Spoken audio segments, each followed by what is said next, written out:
Hello guys, শুভ সকাল। সবাইকে নমস্কার। আশা করি যে যেখান থেকে আমার এই মুহূর্তে ভিডিওটা দেখছো সবাইকে অসংখ্যবার ধন্যবাদ। সবাই ভালো আছো, সুস্থ আছো। আমি আজ সকাল 5টায় ঘুম থেকে উঠে নিজে ফ্রেশ হয়ে ঘর দরজা ঝাড় দিয়ে রান্নাঘরে ঢুকে পড়লাম। ঢুকে খিচুড়ি রান্নার জন্য ডাল ভাজি করে কড়াইতে সাদা তেল দিয়ে পেঁয়াজ, রসুন, আদা, তেজপাতা, দারচিনি, লবঙ্গ দিয়ে ভাজি করে তার মধ্যে চাল দিয়ে নেড়ে চেড়ে আমি কষিয়ে নিলাম। এবার ভাতের জল দিয়ে দিলাম, পরিমাণ মতো ভাতের জল দিয়ে ভাতে নেড়ে চেড়ে আমি রেখে দিব এবং ভাত হতে থাকবে। এবার আমি অন্য একটা কাজে চলে যাব। এবার আমি এই অনেকগুলো কাপড় জমা হয়েছে, ময়লা কাপড় ঝুড়িতে, এখন ওয়াশিং মেশিনে এগুলো সেট করতে হবে। ওয়াশিং মেশিনে সেট করে দিয়ে দিলে ও নিজে নিজে কেচে বসে থাকবে, তাই আমি ওয়াশিং মেশিনে সেট করে দিলাম কাপড়গুলো। এবার ভাবলাম যে ওয়াটার ফিল্টারটা একটু পরিষ্কার করে লই। তিন দিন আগে ওয়াটার ফিল্টারটা পরিষ্কার করেছি, আবার আজকেই করব। ভালোভাবে একদিন পর পর ডিপ ক্লিন না করলে মেশিনটা একবারে উপরে ময়লা পড়ে যায়, রান্নাঘরের পাশে, এবং তেল কালু পড়ে যায়। এবার আমি এই ফিল্টার পরিষ্কার করার পর ভালো করে এবার আমি রান্নাঘরে ঢুকে বেগুন ভাজি করব। বেগুন ভাজি লবণ হলুদ মাখিয়ে সিম্পলভাবে ভাজি করব।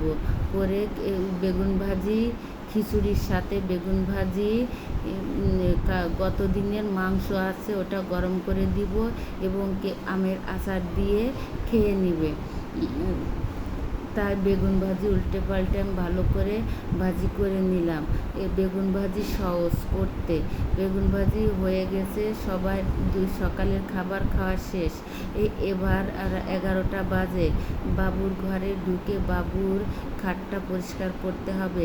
কাজের মাসি উপরে উপরে কাজ করে যায়, সে কখনো ফার্নিচার পরিষ্কার করে না, তাই এই দায়িত্বটা আমারই পালন করতে হয়।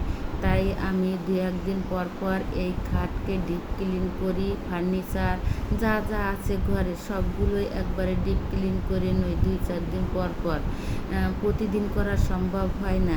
কি সুন্দর পরিষ্কার হয়ে গেছে দেখো বন্ধুরা, একবারে পরিষ্কার ঝকঝকা তকতকা করছে, কারণ ডিপ ক্লিনার দিয়ে আমি পরিষ্কার করে নিয়েছি। ফোমের এই পাশটা ভালো করে পরিষ্কার না করলে ফোমে ময়লা পড়ে থাকলে কালচে ভাব হয়ে যায়। আমি বিছনার চাদর উঠিয়ে বিছনা পেতে নিয়েছি। এবার বালিশের কভার খুলে দিয়েছি। খুলে আমি ভালোভাবে একটু ঝাড়ু দিয়ে আস্তে আস্তে ঝেড়ে নিচ্ছি। বালিশের মধ্যে ময়লা বালি এগুলো জমা হতে পারে, কারণ এগুলো তো কাঁচা হয় না, এজন্য এগুলোকে একটু সাবধানে রাখতে হয় যাতে বেশি ময়লা ধুলো বালি না পড়ে। বন্ধুরা, তোমরা দেখছো আমার এই ভিডিওটা যদি কোনো অংশে ভালো লেগে থাকে, পুরাতন বন্ধুরা তোমরা লাইক কমেন্ট শেয়ার করো এবং আমার পাশে থেকে যেও, ফুল সাপোর্ট করো। তোমরা সাপোর্ট করলে আমি তো চলতে পারবো পথ, আর আমরা সবাইকে সাপোর্ট করব। এবার সন্ধ্যা হয়ে এসেছে, হাজব্যান্ড ঘরে চলে এসেছে। এসে বলল আমাকে শুধু চা বিস্কুট দাও, আমি আর কিছু খাবো না। তাই হাজব্যান্ডকে চা বানিয়ে বিস্কুট দিয়ে দিলাম। দিয়ে সে চা বিস্কুট খেতে বসেছে এবং ও চা বিস্কুট খাওয়ার পর বলছে আজকে রাত্রে তুমি কি রান্না করবা। তা আমি বললাম যে না, আজকে রাত্রে বেশি কিছু রান্না করব না, কারণ রান্না আছেই, ডাল আছে, মাংস আছে, ওগুলো বাবুর হয়ে যাবে। তুমি ডাল দিয়ে আর এখন চিংড়ি মাছ আর আছে মিষ্টি কুমড়া ভাজি করব। তা কড়াইতে তেল দিয়ে চিংড়ি মাছ দিয়ে দিলাম। তার মধ্যে আমি হলুদ লবণ মরিচ দিয়ে ভালো করে কষিয়ে নিচ্ছি।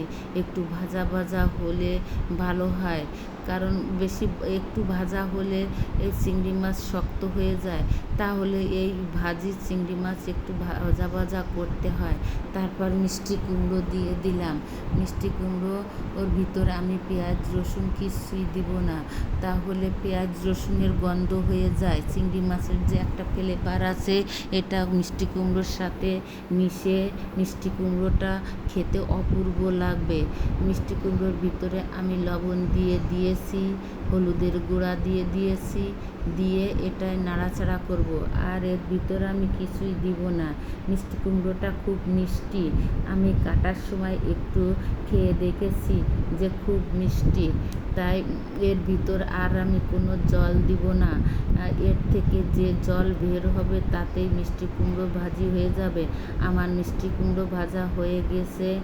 এখানে আমি ভিডিওটা রাখছি। আবার দেখা হবে অন্য কোনো ভিডিওয়। ভালো থাকবেন বন্ধুরা।